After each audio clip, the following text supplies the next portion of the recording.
The way of life of the Amish in Lancaster County has remained largely unchanged since they settled here 300 years ago. On the surface, the Pennsylvania Amish lifestyle might appear to be staid and inflexible. However, it reflects a way of life that is based on a literal interpretation of the Bible, as well as unwritten rules from the Amish warning that prescribes behavior, appearance and other aspects of the Amish culture. The resulting community of Amish in Pennsylvania is one of humility, modesty, obedience, equality and simplicity. The family is the most important social unit among the Pennsylvania Amish. Those with 7 to 10 children are not uncommon. This high birth rate feeds the growth of the community of Amish in Pennsylvania, as does the fact that 4 out of 5 children choose to become baptized and remain in the church. Jobs, friendships and business opportunities provide incentives to stay. With several generations often living under the same roof, there is both a sense of continuity and participation in family life. Upon reaching teenage years, many youth engage in traditional recreation, but others engage in more worldly activities before choosing whether or not they want to be baptized as adults in the church. In Amish society, older family members are respected and cared for by the family and community, often moving into a special addition to the house. The Pennsylvania Amish generally do not accept Social Security and try to avoid the use of nursing homes. The characteristic style of plain Amish dress is the most obvious outward manifestation of their faith, purity and social separation from the world. It demonstrates group allegiance and identity, as well as the willingness to yield to group standards. Pennsylvania Amish men wear dark-colored suits, straight-cut coats with no lapels, broad-fall trousers, suspenders, solid-colored shirts, black socks and shoes, and black or straw broad-brimmed hats.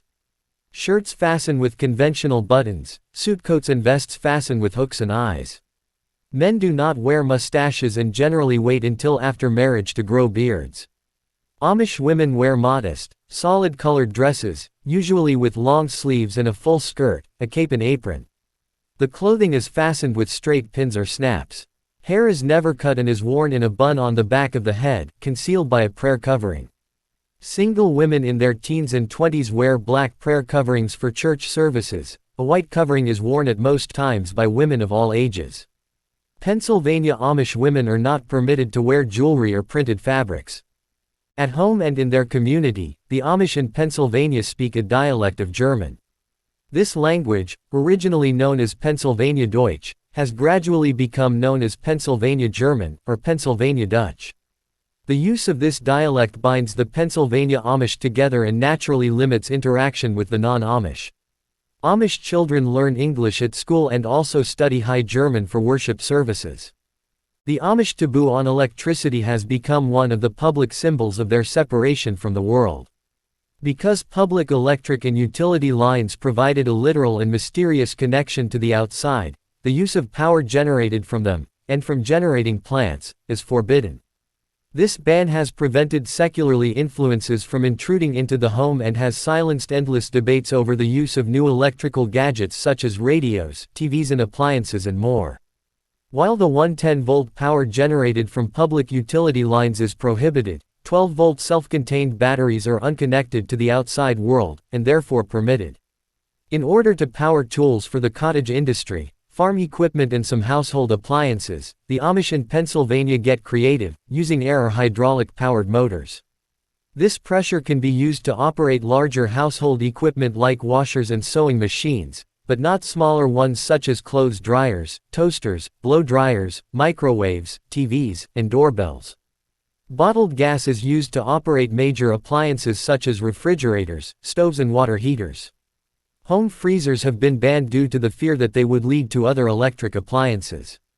To light their homes and shops, the Amish utilize pressurized gas lanterns to mount on walls, hang from ceilings and attach to mobile carts. When the modern car became a common fixture in American life, it also became the American symbol of freedom, independence and mobility, transforming the slower pace of horses and trolleys. In all of these ways, the motorized vehicle clashed with the traditional values of Amish culture. Moreover, the very concept and progression of the automobile breeds pride and inequality in the eyes of the Amish. Travel by horse and buggy is the prominent mode of transportation, naturally limiting travel, and therefore, interaction with the non-Amish world. This also prevents the erosion of geographically organized local church districts, because members cannot simply drive to the congregation of their choice. While owning a car is not permitted, being a passenger is no compromise to the beliefs of the Pennsylvania Amish. Accepting rides from neighbors or hiring a driver as a way for the Amish to use cars as a means of transportation to social functions on the outskirts of the settlement, but not disrupt the Amish culture or social structure. Amish businessmen often have agreements with non-Amish persons to haul materials as needed, or hire a non-Amish employee who provides a vehicle. Public transportation. The church permits the use of trains and buses as modes of transportation to shop, work at markets or visit far-flung settlements. These are unlike a car in that they cannot be used for personal status. Travel by air, however, is prohibited because it is viewed as too modern and worldly. Moreover, it should be largely unnecessary, as the Amish in Pennsylvania are not engaged in professional occupations or vacations to faraway places. Youth leisure transportation. The Pennsylvania Amish Church placed a taboo on the bicycle in order to keep youth close to home. However, non-motorized scooters are viewed as a compromise between walking and the bicycle, and many youth ride them to school. Despite their separation from modern culture, the Amish in Pennsylvania are entangled with the larger economic system. They lean heavily on the broader world for raw materials and supplies, and they use banks. Just like other citizens, they pay all taxes, with the exception of Social Security. Similarly, the Pennsylvania Amish pride themselves on being self-sufficient and do not collect Social Security benefits, unemployment or welfare checks. Financial security and protection come from the community itself, most outwardly visible in the Amish barn raising.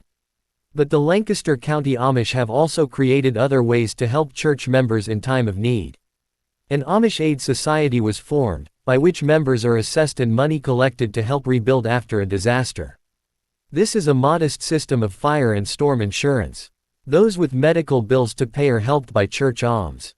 Again, in Lancaster, an Amish church aid was developed for serious problems as an informal version of hospitalization insurance. Rather than going away from the home to parks or movies, Pennsylvania Amish children enjoy activities in the house and around the farm. With animals and wide open spaces, the farm is an exciting, although sometimes dangerous, playground.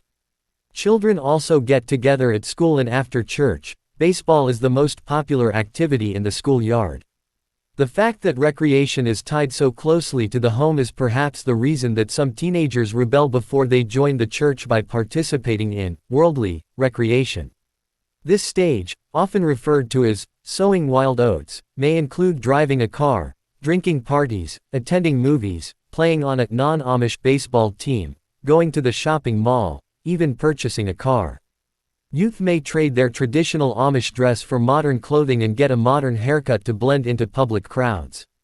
This period between childhood and adult membership in the church offers Amish youth a chance to explore and experience the outside world before choosing to accept or reject the culture of their birthright via baptism as an adult in the church. Many activities normally considered work or forms of recreation for the Amish adult. Quilting bees and frolics are an enjoyable mixture of work, socializing and recreation. Some Amish do travel, making trips to visit Amish communities in other states, and also to museums, the zoo or other places of interest. Some Amish enjoy an occasional trip to eat out, or a birthday party at a local restaurant. The most popular leisure activity for the Amish seems to be visiting. This may include everyone from relatives and the sick to non-Amish friends. Health care practices vary considerably across Amish communities and from family to family. For a basic overview of this aspect of Amish life, please see this information compiled by the Young Center for Anabaptist and Pietist Studies at Elizabethtown College in Elizabethtown, PA. Regarding vaccinations, the Amish do vaccinate their children, says Dr. Kevin Strauss, MD, of the Clinic for Special Children in Strasburg, PA, which specializes in addressing the health needs of the plain population. Their overall vaccination rate is lower in comparison to the general populace, but you'll find a higher rate of vaccination among younger Amish than in older generations. The biweekly vaccination clinic that we run is very busy. Strauss also sees autistic behaviors among the Amish children he treats, sometimes as a standalone condition, but also when the symptoms are one component of a broader medical issue like mental retardation or seizure disorders. Thanks for watching. If you enjoyed this glimpse into Amish lifestyle, don't forget to like, subscribe, and share. Stay tuned for more simple living stories and traditions.